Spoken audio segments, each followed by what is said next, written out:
Maroc supérieur au Brésil, on peut dire ça comme ça. Ouais, le Maroc qui a regardé le Brésil dans les yeux. Un Rafinha qu'on connaît, sa puissance, et comment il attaque fort, comment il attaque l'espace, comment il peut créer du danger. Une fois en sélection brésilienne, il devient Mitroglou. Moi, je me demande d'où le Brésil sort ses joueurs. Est-ce que ces joueurs peuvent vraiment apporter ce Brésil-là vers le 6e étoile? J'en doute vraiment.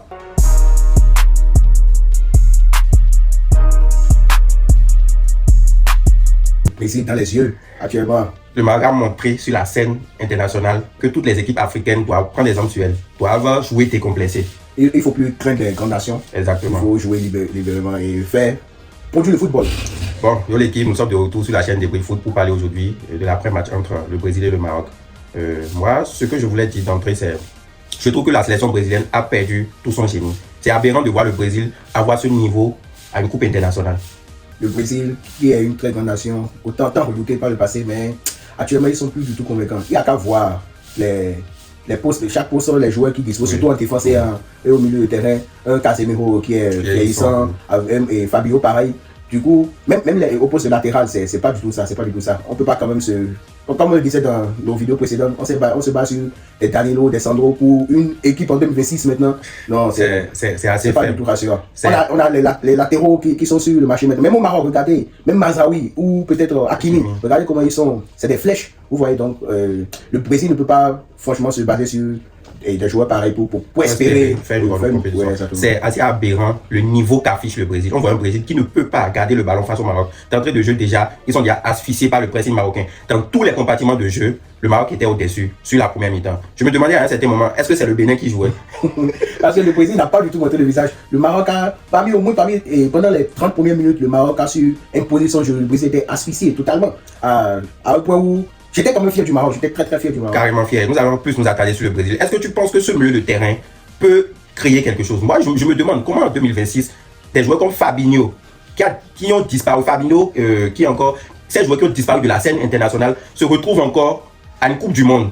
Et je ne sais pas pourquoi sortir Casemiro à ce moment, à cause de son carton jaune ou à cause de sa mauvaise performance. Je m'interroge sur ses choix de l'entraîneur Carlo Ancelotti. Non, bon, Ancelotti a bien fait, puisque Casemiro aussi était carrément asphyxié par les densités. Mais l'entrée de Fabinho n'a pas amélioré aussi grand chose. C'est des profils pareils. Ils sont tous des trentenaires assez vieux déjà. Et l'intensité qu'avait ce match-là était un peu plus élevée que. Il est vrai qu'ils ont l'expérience et la qualité, mais à un moment donné, quand l'intensité rentre en jeu, il faut noter que la doublette Paqueta et Guimarães aussi n'était pas vraiment au rendez-vous. Parce que pour vous qui êtes de jeunes joueurs, vous êtes titulaires en Coupe du Monde pour le Brésil au milieu de terrain, connaissant les noms que le Brésil a connus dans les années précédentes, vous avez le devoir d'hausser votre niveau de jeu. Forcément. Et de manger ce milieu marocain qui était vraiment au-dessus de vous en fait. Les deux joueurs, Paqueta et Guimarães, devaient montrer plus le visage. Ils devaient dicter le match de leur équipe, ils devaient imposer.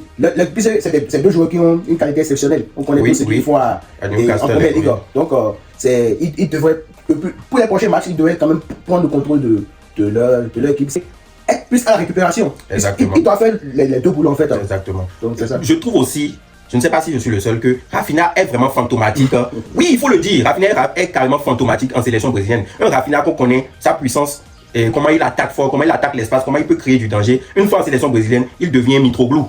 Et moi, j'ai remarqué hier, qu'il était même gêné de ne pas pouvoir faire plus. Parce que il essaie de courir, de presser, mais ça n'apportait pas grand-chose. Il y a que Vinicius qui a su montrer son jeu. Oui. Mais c'est une séquence aussi, parce que sur une petite partie. Sur l'entièreté du match, je crois qu'Hakimi l'a scellé pour le reste du temps. Parlons aussi de cet avant-centre. Un avant-centre brésilien Igor Thiago qui ne fait que courir, tout ce qu'il sait faire c'est courir sur le terrain. Moi je me demande d'où le Brésil sort ses joueurs. Est-ce que ces joueurs peuvent vraiment apporter ce Brésil-là vers le 6e étoile? J'en doute vraiment. Bon, Igor c'est un profil de joueur que je vois plus en peser sur la défense. Un attaquant de surface, c'est ça. Donc il faudrait que le Brésil ait bien le ballon avant qu'il soit mis, que ses qualités soient mises en avant. C'est ça, c'est exactement ça. Mais tu ne peux pas être un Brésilien, tu connais, tu sais ce qu'on appelle être Brésilien. Oui, savoir jouer aussi au ballon, savoir participer. J'ai en tête des noms comme Firmino qui savent jouer au ballon, des noms comme Robert et Robinho et consorts. Même la légende de Ronaldo El Phénoméno, c'est. Non, mais tu cites des grands noms. Mais actuellement, le Brésil n'a même plus de grands joueurs. Donc, oui, c'est justement ce que je dis. Je dis que le Brésil est tellement tombé bas qu'il doit aligner dans son 11 type un joueur comme Igor. Mais bon, après, il faut dire qu'il y avait aussi d'autres options pour eux. Et il y a Kenya, tout comme même Hendrick qui pouvait aussi très parfaitement jouer ce match. On n'a pas compris ce choix d'Ancelotti. Moi, je pense que Hendrick serait plus intéressant même que celui qui nous a proposé. Bon, nous n'allons pas mettre toute notre énergie pour parler seulement du Brésil. Il faut aussi mentionner la grosse performance du Maroc. Ce que j'ai aimé surtout, il faut le dire d'entrée, c'est l'entame de match.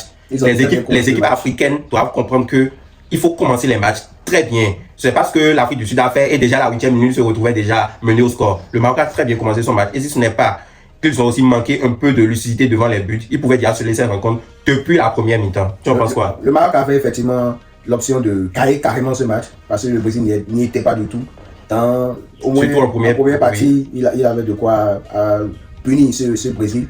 Et j'étais très ravi de la performance de certains joueurs que j'aimerais aussi surtout le milieu. énumérer. Le jeune de 18 ans de Lille et Boadi. Exactement. Qui a sorti une prestation XL. Bon, en même temps, ça ne m'étonne pas. Il faisait déjà de grandes choses, mais jusque bon, comme c'était une nouvelle compétition pour lui. Moi, ça m'étonne. Avoir 18 ans, titulaire pour la première fois en Coupe du Monde face au Brésil et manger à lui tout seul tous ces milieux de terrain, c'est vraiment un exploit. C'est un exploit. Il faut applaudir. J'ai aussi aimé Mazraoui, Hakimi ils ont tous joué. Ils ont très bien joué. Et il devait être quand même plus incisif. Surtout quand le Brésil a baissé en régime. Même aussi en deuxième mi-temps, un peu vers la fin, le Brésil a commencé aussi à avoir peur et à baisser en régime. Il pouvait aussi plus appuyer, être un peu plus tranchant, avoir plus la fin. Mais j'ai vu qu'ils ont voulu gérer. Ils ont voulu gérer au moins ce nul pour ne pas tout au moins perdre la rencontre. Parce qu'ils savent que j'ai vu que le but de Vinicius les a piqués au vif. Ils se sont dit, même en manquant de situation, le Brésil est capable, avec ses individualités, de les piquer au vif à n'importe quel moment. Donc, ils ont joué la carte de la prudence. Mais je pense que c'est un match, on peut le dire clairement, si quelqu'un a réussi son match hier entre le Brésil et le Maroc, c'est clairement le Maroc. C'est le Maroc, tout à fait. Déjà, être champion avec 5 étoiles et avoir déjà cette performance, comparativement à une équipe africaine. Si je peux me mouiller et dire qu'actuellement que le Maroc est au-dessus du Brésil. Tu en penses quoi? Pourquoi se priver de dire ça? C'est une pure réalité. Et à voir comment le match s'est produit hier. Quand le Maroc prenait le jeu à son compte, le Brésil n'existait pas plus. Exactement. Et quelles sont selon toi les perspectives pour cette poule? Comment tu vois les deux équipes s'en sortir? Est-ce que le Maroc va reprendre le dessus ou? Bon, je pense que les deux prochains matchs du Maroc, il va quand même essayer d'obtenir les 3 points sur un de ses adversaires, je pense bien. Donc, il sera qualifié, j'ai aucun doute sur ça. Pareil pour le Brésil. Et pour la suite de la compétition, si tu étais, disons, si tu avais un conseil à donner à cette sélection marocaine, qu'est-ce qu'elle peut améliorer? Parce qu'il faut regarder, oui, faire nul contre un Brésil, que je peux dire, entre griffes, moribond, c'est déjà pour faire nul avec une sélection comme le Brésil, mais il a des grosses cylindrées aussi de la compétition, la France, l'Espagne, qui ne vont pas pardonner certaines choses.